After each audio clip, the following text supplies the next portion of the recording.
Hey guys, welcome to another episode of Adventures in Gardening.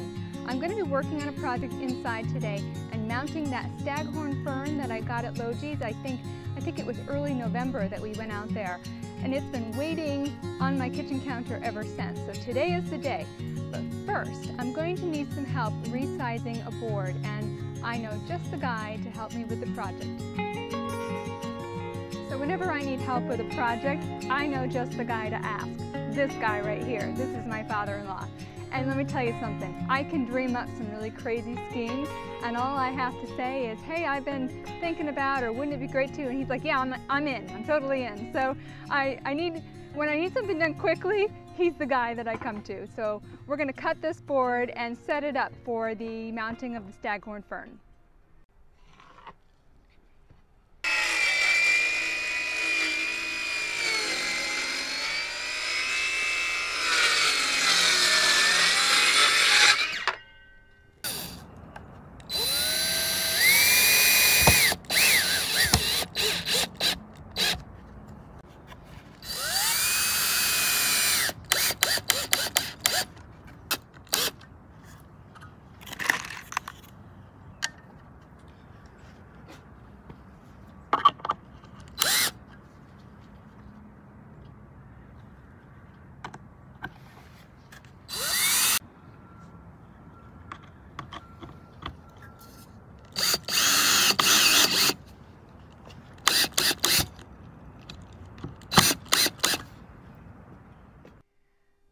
The longest part of this whole process is actually going to be gathering the supplies and maybe cleaning up afterwards.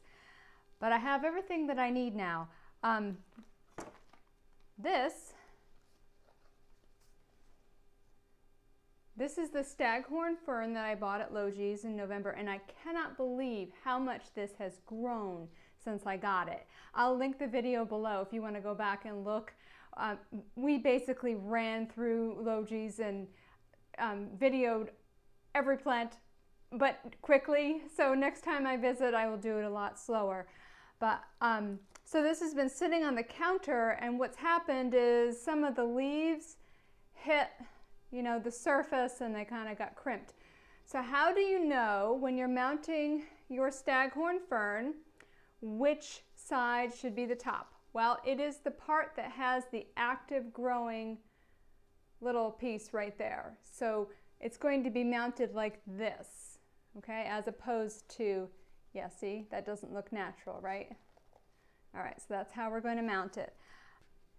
This is an old barn board that someone had given me, and I hated to have to cut this board because it's vintage. But I wanted to be able to put this mounted Staghorn under my kitchen cabinets by the window where all that sunshine is coming from. I want to be able to kind of lean it there when it's not in the place that I keep it in the sunroom. Now, I would keep it in the sunroom year-round, except the temperature drops below 50, and that doesn't make Staghorn ferns very happy. So it'll be part-time in the sunroom and part-time in here. So I'm just going to move it around. But my father-in-law, he put these little clasp, little latches for when I hang it on the wall. He put that on the back, and then he made a circle for me and put the screws in. And I'm gonna show you. It's super easy what we're gonna do. And then I've attached fishing line to the board. Okay. And the other thing that we need is long fibered sphagnum moss. Now this sphagnum moss, it's super dry. So it's been soaking in water for a little while, and so we're just going to get right into it, and I'll show you how it's done.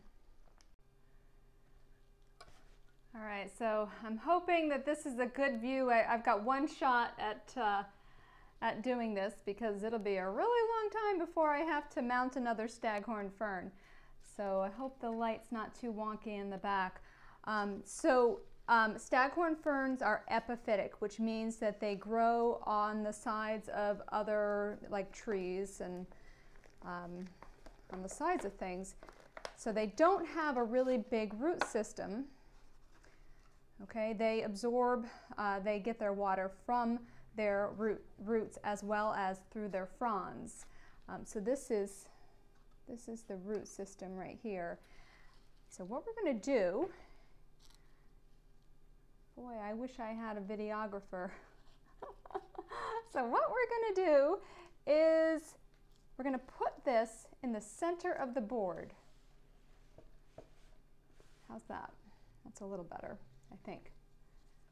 I'm going to put that in the center of the board, and then we're going to take our long fibered sphagnum moss that is soaked, because if it were dry, we wouldn't be able to, it would like be crunchy, okay? So we want it to be pliable. So I'm going to start to put this around the root system of the staghorn fern.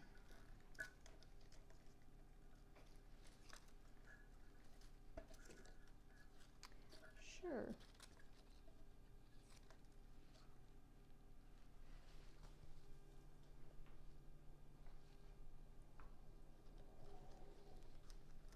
And I don't want to cover this mantle, okay? And I want to sort of still see the screws as I'm working here.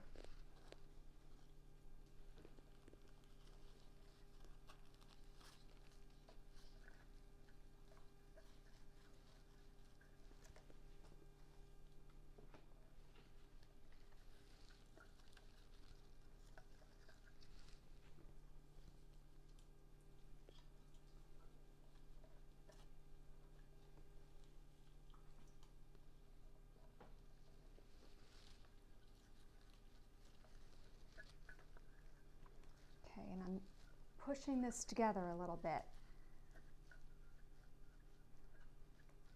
And as we go along, we will take and camouflage the screws, so don't worry about that.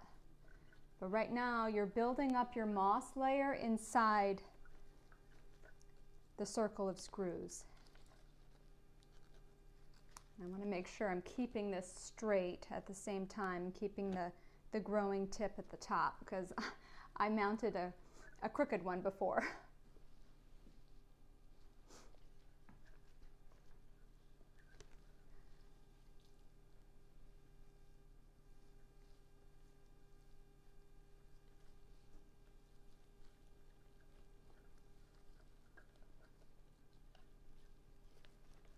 Okay.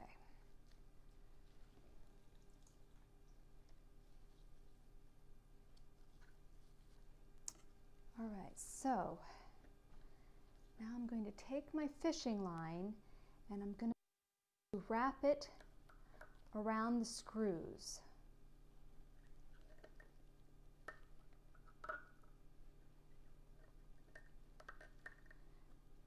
And go over. So, and you won't see the fishing line when you're done. You're not going to go perfectly in the circle, but you're going to kind of, you're weaving is what you're doing. If I can find it, here we go.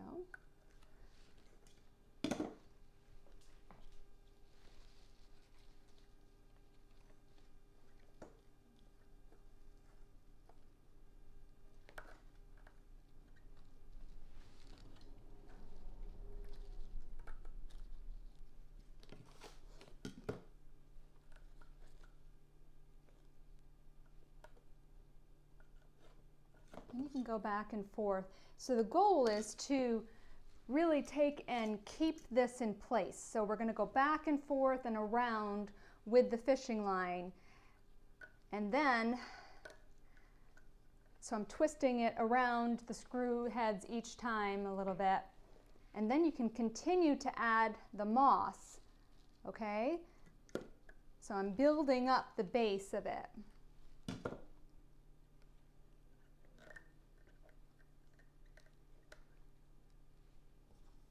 I'm actually going to need some more moss, some more wet moss, so let me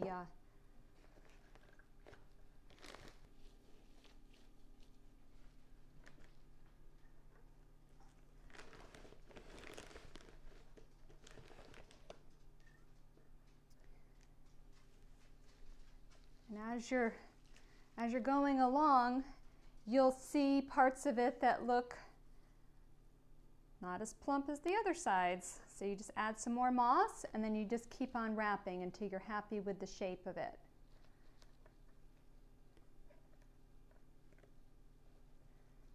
So you don't want to get the fishing line too close to this mantle, okay? Because you don't want to cut it with the fishing line. And right now I hear water dripping on the floor, so I must be doing it right. Making a mess.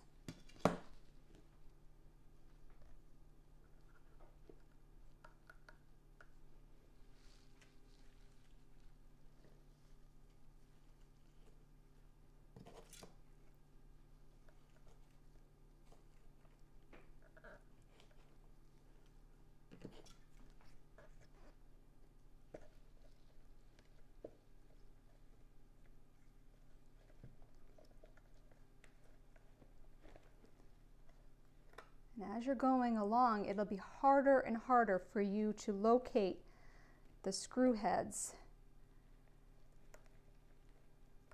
because you're building up the base of the staghorn fern. But you want to get it good and tight.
So I think I'm happy with the shape of my moss here. All right, and I have only one screw that I can still see right at the top, and that is where I'm going to tie it off. So I'm going to go around one more time, and at this point I can't find any of the other screws. They're in here, so I'm just taking the fishing line and I'm just going around this ball. You won't be able to see the fishing line, but it's going to make this a nice tight, compact head, and you want to make sure that you've secured the moss for when you water this. All right, so I'm going to go around a couple more times.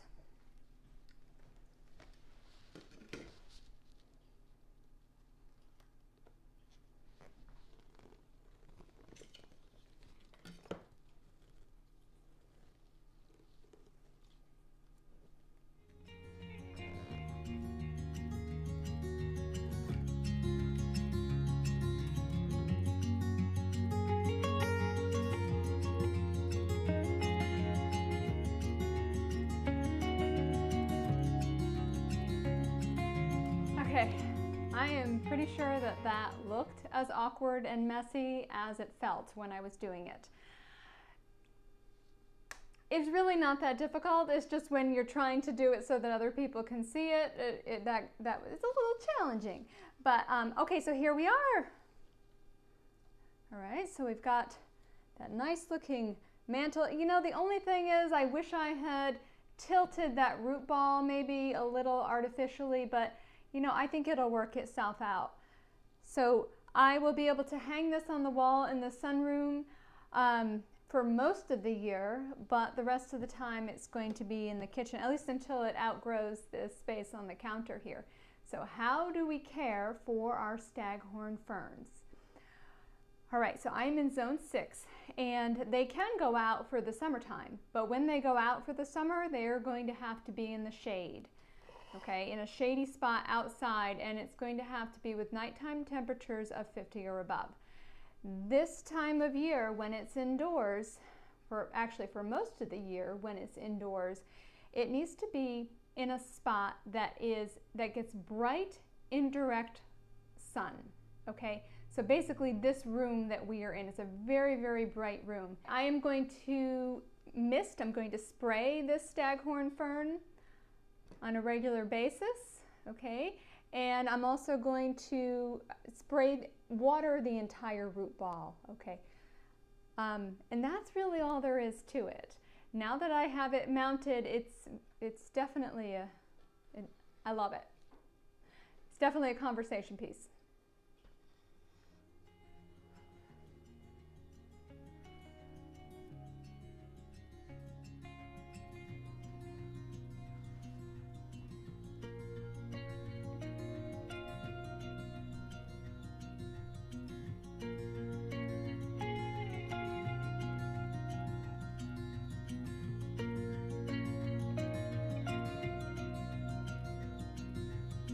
So thanks for joining me on my adventure with my staghorn fern today.